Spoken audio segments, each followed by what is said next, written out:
Hi, my name is Micah. I am the founder of Cash&More NFT, and I'm sitting here today with Hakan of Miracle Cash&More.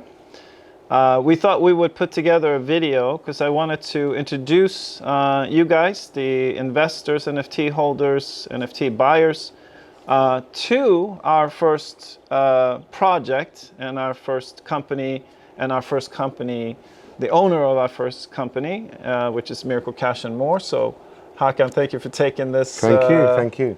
interview with us. So the reason I wanted to do this, and I asked you to do this with me, is that we've dealt with the internet, we've dealt with crypto, we've dealt with investing into platforms and programs, and a lot of times there's no face to it, and a lot of times, unfortunately, the people that are putting these things together don't have good intentions.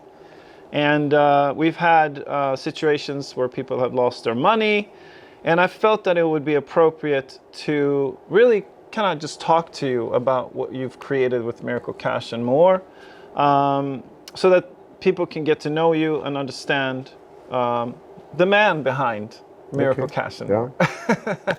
So I think the best way is maybe to kind of take it back to the beginning. Maybe a little bit about your background first, because I think that was interesting. And for me, I've spent 6 months, vetting the company, finding out about the company, finding out about you. And it took a while for me to actually understand the full picture. And I think it was when I understood your history, your past, your personality, that's when I understood Miracle Cash&More.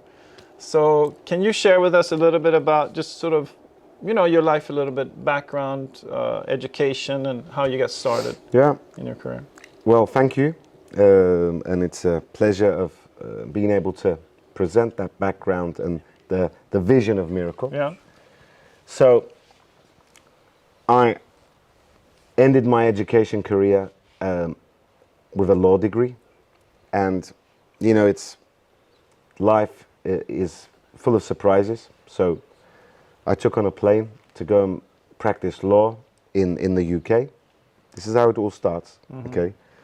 And those days, it's very interesting because the flight ticket that I took to the UK, it was on borrowed money. Okay. And I had £70 in my pocket. That's all, kid. And it was when I walked into this convenience store. Okay, and this convenience store owner, he was Turkish and he didn't know any English. And I just moved into the UK, so he said, "Well, Hakan, there's a guy here and he's trying to sell something to me or tell something to me. Can you translate it?" So I said, "Okay, yeah." And never forget the name. The guy's name was called John Marshall. And this John Marshall is, the convenience store ATMs, the surcharge ATMs in the US? Yeah. It was at that time where it all started in the UK. Okay, so this John Marshall is saying, well, this is an ATM, and this, people be able to come to your store, and you will be able to even load your own cash, and people will draw cash. I thought this is a very convenient, good idea. So I quickly said, well, is there any sort of opportunities for people that can find locations, etc.? Well, he said, of course, but we don't pay a salary, but we pay good commission. So I said, well, what is the commission? And, he said £400. So for me, £70 with the intention of becoming a lawyer, £400. I said, well, I can do this. And I sold 57 ATMs in my first week. So I've heard that number before, and I was trying to picture how you did that, and I came to you and I said, 57, you must have gotten one account with 20. You know what? It was 57 single ones. It was so, the value of time, okay, was so big that I was virtually sleeping very little, and I was on the road selling. Because that was my thought, that, you know, going to one convenience store, then you got to drive to another, and time in traffic, you know, I mean, as the story goes, I have signed very big corporates, but this 57 were all singles. So all of a sudden, I got this call from the company, and they said, you know what, we want you to be the UK sales manager. So I said, okay. And this is in my, what was it, second month? How old are you? I am 26. 25. 25. I'm 25. So at that point, you know, I played a major part in the rollout of the surcharge ATMs in the UK.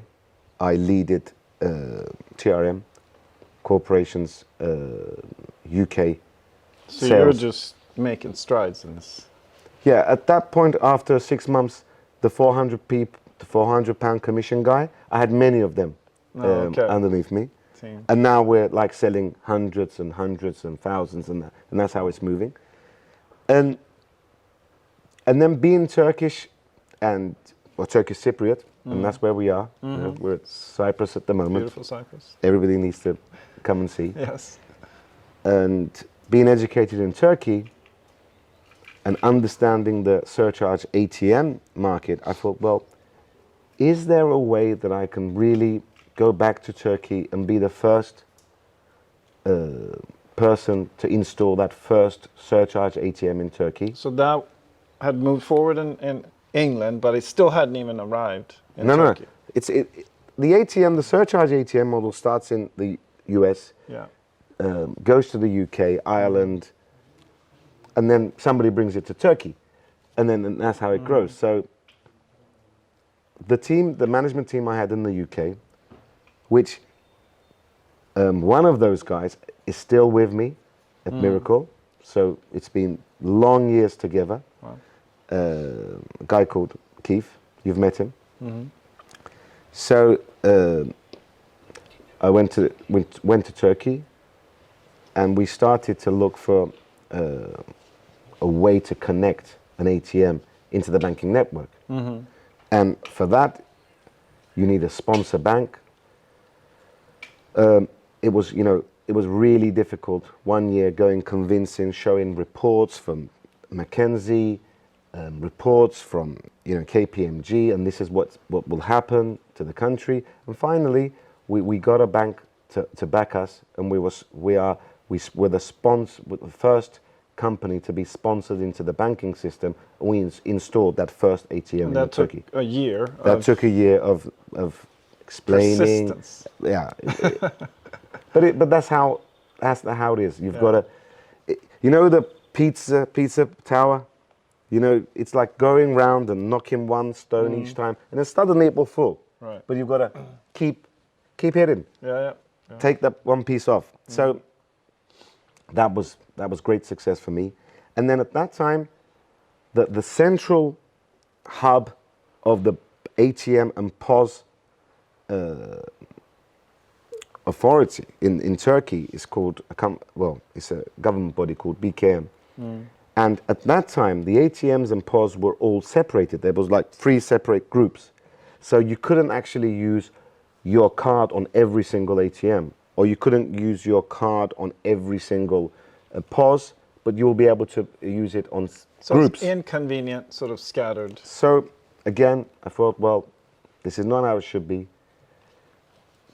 Can I play a role in getting the banks to understand that it's waste of ATM investment, it's waste of ATM terminal investment, the maximizing customer satisfaction and maximizing the actual bringing down the capex of the banks. The only way is to create full interchange, and that took another year.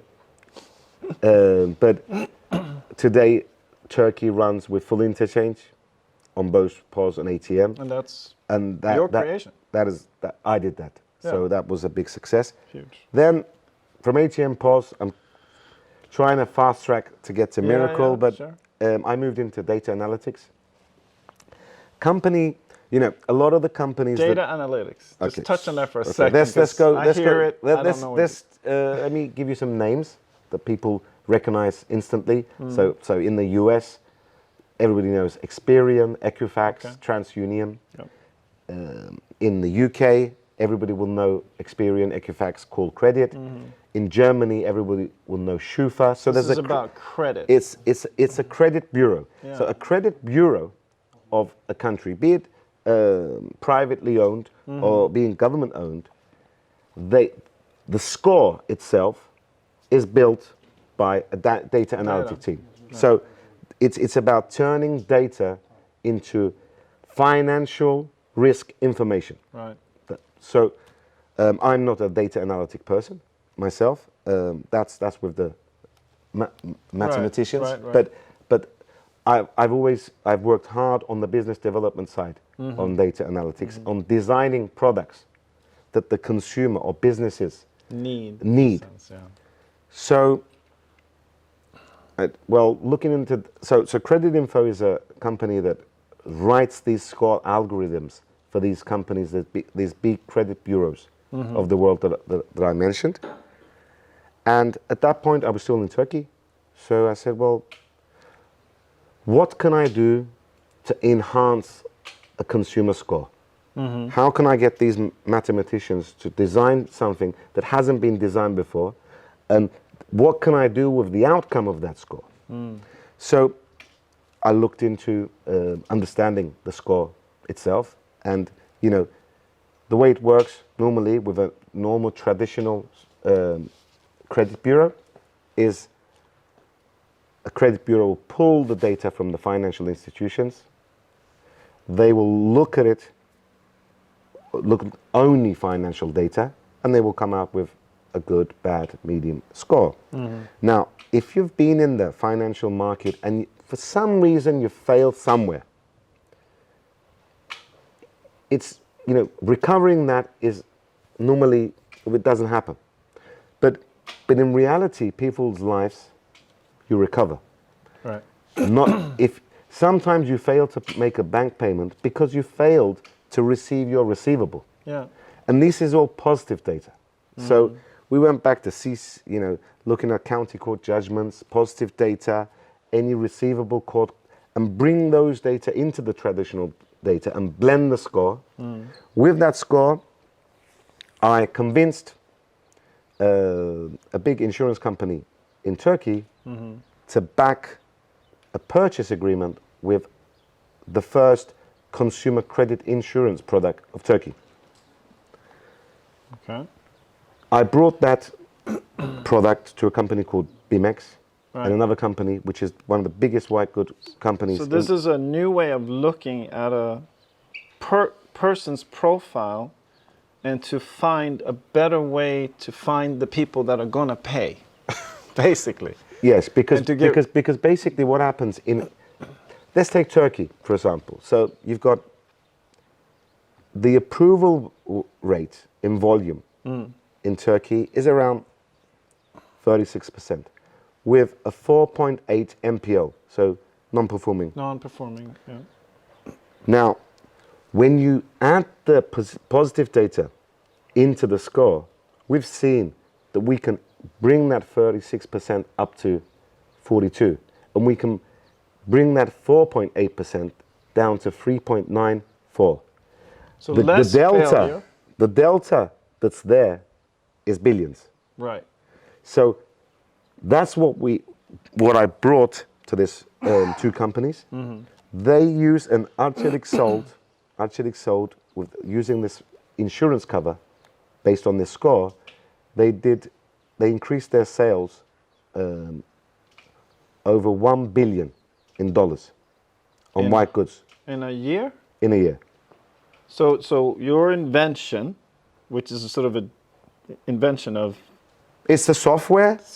It's a piece of software that brought to their PC into their retail outlet, allowing them to score their customers and backing their purchase agreement with an insurance cover. And that difference made $1 billion difference. Increase in their sales. Yeah. So, but there was still a missing piece of the puzzle. Because when you go out there, you know, okay, you've got this lovely product, this insurance policy, you've got the score itself, you know, you understand technology, you can build software, but it's down to the retails to decide the sort of interest rate or the APR they're going to put onto the product, because they are the ones selling to the consumer. Okay? It's only then, you know, and so you've got a customer using your product, but they're saying, well, you pay 20% APR per annum. You've got another customer saying 30%. So the actual product has inconsistency. Okay, and not being able to give that inconsistency was the missing piece of the puzzle. To give it a consistent price, correct, so to speak. Correct. So with all this, you know, ATM in my head, POS in my head, delivery channels, this big consumer credit product in my head, and that's when it all made sense. I thought, well, crypto is the missing piece of the puzzle. So you because understood crypto. if I can create a stable coin that has real backing, not like a USDT, that is not 100%, and I'm not going to go into, you know, I'm not going to go into why it's not 100%, but can I design the world's first 100% backed stable coin, and can that coin be the product that will allow me, with a credit insurance policy, to sell to the consumer, giving them the option of buying a stable coin with installments, is the new generation consumer credit product of the world. That was the dream. This was the original thought that started it all. Yes, that's how it all starts. Well, now we're going back to, we're getting closer in time. Yeah, so we're five and a half we're years, here. five and a half years away from today. So I said, okay, well, building a stable coin that is 100% backed. That took, you know, a lot of meetings and a lot of presentations with Lloyd's. So first step was building the stablecoin. First step was convincing Lloyd's of the structure, because to create 100% backed, I always have the idea of bringing an insurance into it, and with that sort of capacity, you've only got 2 or 3 potential partners. It's either going to be Lloyd's, or it's going to be Munich Re, or it's going to be Swiss Re. There is no other reinsurance with the capacity. Right. Or you're going to need to form a group of, and that's even more time consuming. So I've explained to this, you know, it's difficult with words, but you know, designing an escrow account, bringing in a financial institution as prime trust, giving them the control of the escrow account, and then with the setup that we've done with Fireblocks, keeping the coin there, giving the keys to the insurance cover. So that was the sort of structure we convinced Lloyd's to create the first 100% USD backed stable token. Was that also a year?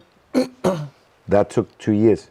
2 years. Yeah, that took 2 years. So that was the grunt of the work. Insurance are not they don't work like us. Yeah.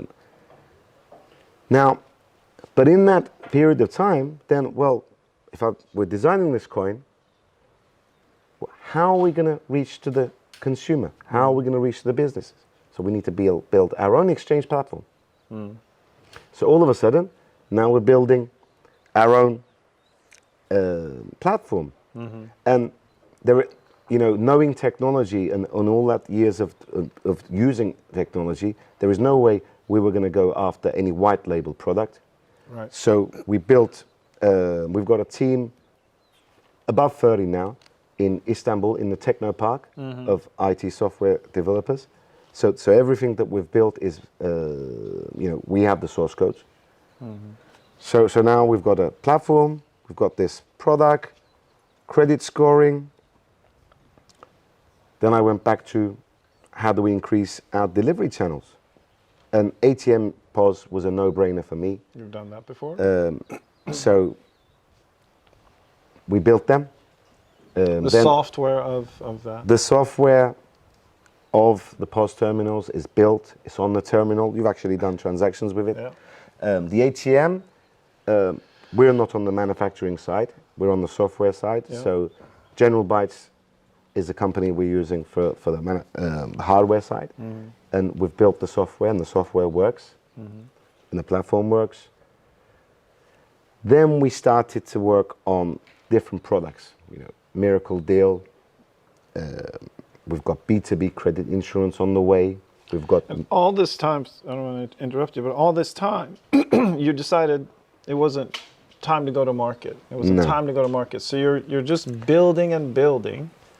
Holding back that launch, which is not easy to do, I imagine. Well, now, you said at the beginning of the meeting, you know, when we started, there's a lot of bad stories, okay? And the only way a bad story will happen is two ways. One, bad intention, that goes without saying. Or two, wrong planning.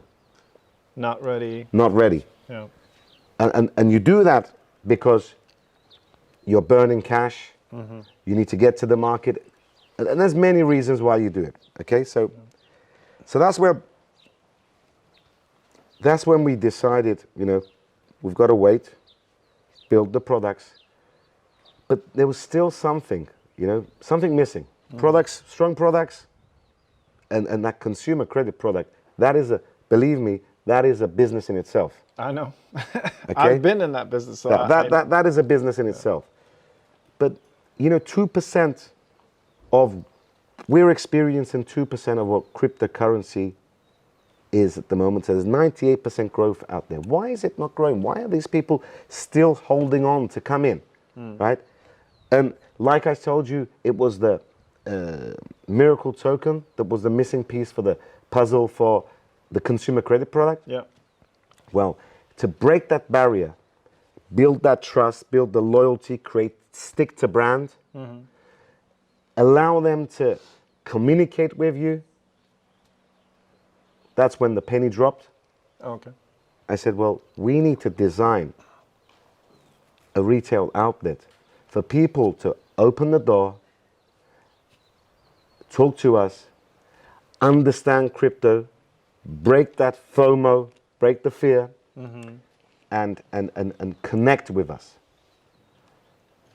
And I think then we run our first Miracle outlets in Cyprus for over 1.5 years with a different concept, you know, less costly retail outlets, and big success. We are doing very big numbers for such a short time. On the platform, on the software that you built. Yes. Yeah. And the CRM system that we use in the shops. So it's been tested. It's working every day. So, for example, any platform out there has a platform, but the CRM system that we've also built for the retail outlets is something, you know, that connects to the platform. But that's another big development itself. Right. So running a retail outlet, we are the only company in the world that has such technology. Only company. We're the only company in the world. With the combination of CRM, retail, exchange. There is no second company that has this. So that retail outlet with the other delivery channels, i.e. the POS terminal, the ATM, and then I thought, well, we've got the POS, we've got the terminal. Well, why are we not building also a virtual POS that will be the first API to plug in to the e-commerce of this world and allow those Wait. The first API to plug in to e-commerce sites that will there are technologies that you plug in a token. What I'm talking about is an API and we've built it, by the way, an API that connects and allows the e-commerce site to accept multi-crypto, multi-fiat. So, Okay. okay. So accepting multi-fiat as well? No. Accepting multi-crypto. Turning into multi-fiat. I see. Okay. So this is the first that's been built. And so it's the conversion key. That's kind of the key. The accepting is one thing, but converting it on the back end is then the sort of difference. Well, because a lot of the platforms are built specifically with the fiat, the country they're in. Yeah. Okay. So building the whole system to allow you to have multi-fiat is something that's a different development. Is that the story that you're telling me? That's the long story? Because you're hinting that there is a long story about the terminal itself. No. That's a separate. That's a separate story. Right. So basically, with these delivery channels and these products, now the whole focus that we have as Miracle is grow our compliance along with our IT. And why are we growing our compliance? You know, we've onboarded the best people from the industry when it comes to compliance, because we're opening a store where whichever territory we go into, we're opening a store and stores, and we will have many stores along with our online all app. Across the world. Yes. So we need to be fully regulated. Yep. You can hide from an island with online. Yeah. You know, if you've got the power, if you've got the function to collect fiat, you can hide anywhere. But if you're physically in that territory, there is no hiding. You have to be fully regulated. And this is how the future is going to be designed. Today, you know, some of the countries in Europe, they have regulations. Some of the countries in Europe have registration to central banks, etc. EU is in the process of announcing the EU crypto regulation, which is called MiCA. Similar to my name. Similar to your name. And a lot of these countries are all maturing their regulations. We actually wrote the cryptocurrency law in Cyprus. Yeah. And we played a big role. Which says a lot. Yeah, so that's the whole vision, you know, is taking the biggest slice of that 98%. And to do that, building all these delivery channels in a regulated environment, and touching, being able to touch those people and growing a community. Community of people. It's not only about buy and sell and customer. You know, a lot of the platforms now, the only communication way is an email. And that's if they respond. So what are we building? 24-hour live support, the stores. We're constantly thinking of designing more ways to communicate with the people out there. Yeah. That's what's gonna make a difference.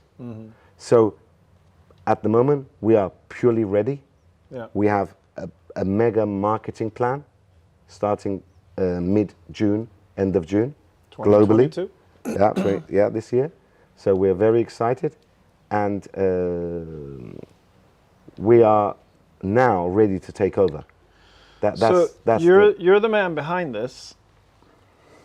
We just signed the deal, Cash&More NFT. We took Spain. Congratulations on that. It took us a while to really see the big picture with you, but we feel very confident. Thank you. Can you share your, because you've been in this for a long time and now we're at a certain point.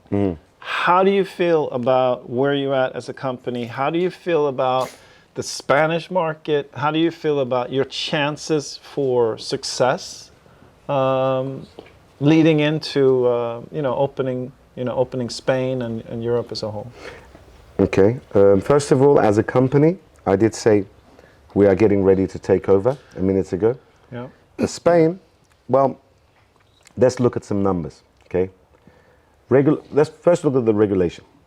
Currently, Spain fully supporting crypto, allowing retail outlets, box ticked. Second, numbers, volume. Central bank announced volume for last year, 60 billion. That's announced volume. So there's at least another 60 billion out there. So we're talking about, that's not happening, yeah. not registered with the central bank. So we're talking about a country with a volume of 120 billion. That means, you know, are we targeting? Well, normally we will be targeting 20%.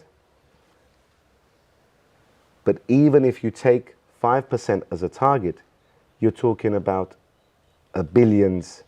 $6 billion in revenue at 5% And the market share. And you're talking about a company value at year 3, 4 of billions. Yeah. That's the territory we're going into. So it doesn't take much to become $1 billion No, because it does, value. but it doesn't take it now. Right, now. It does because there's 6 years prior to today. Yeah. So normally it will be 9 years. But now we're talking about it takes 3 years because it's 6 plus 3. Right. So then everybody should feel very comfortable. Let's say if we speculated, is there any speculation that you have that you would even can think of that is the failure point at this point? You know, there is no failure point. However, the way we've built it, you know, we have so many taps. The number of, for any business, when you start a business, you've got certain revenue streams. One revenue stream, second revenue stream. We've built over 5 delivery channels and loaded those with over 5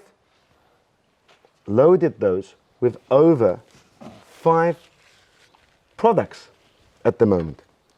So there may be, given the worst case, there may be some products that give us 70% of what we expected, even 20%.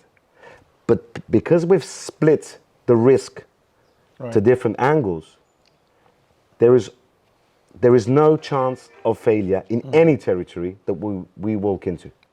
Right. So, you know, I noticed with you, and I think that's the advantage of having been in the exact same place before, in a sense, because we're just talking about being able to offer something into a commercial space that you know works, you know? So I've noticed that. So I don't know if you want to share something about that, but it seems like you have a certain, you know, with the data analytics side, that there's a certain mathematical certainty to maybe see the credit product, for instance, that you see when it comes to formula, of letting people know, advertising that we're here and we have it, to what that turns into as far as profits go. Is there some sort of... Well, it goes back to the same answer I gave you a minute ago. Let me open what I mean by we've got so many different channels and different products. Right.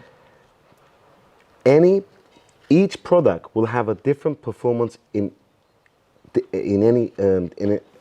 different territory. Right. Because when you go into Turkey, and it even from each region in that country, right? So because in Istanbul, if you're running the consumer credit product, and buy and sell, you will see that in one section of the city, your buy and sell product is going to be your top product. On the poor end or the medium end, where consumer finance is really needed, the top product will be that. So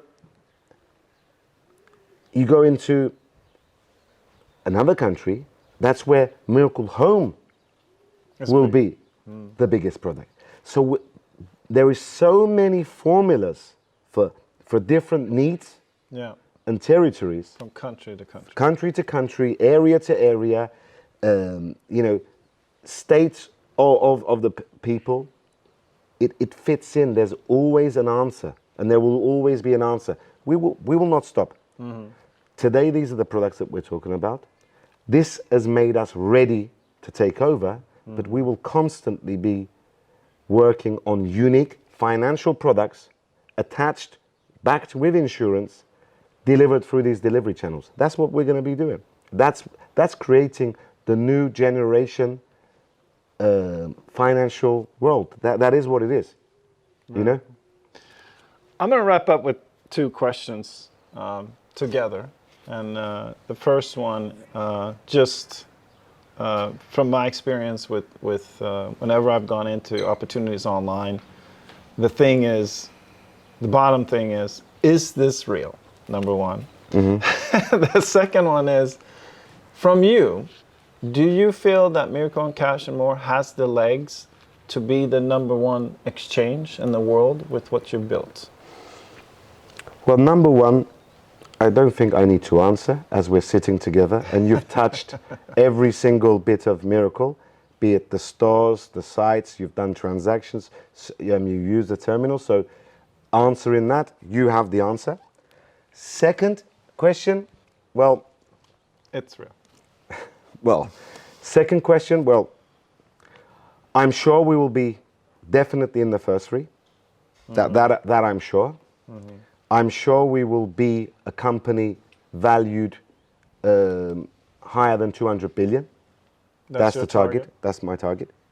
Will that make us number one? We will work to be number one, and we'll do our best to be number one.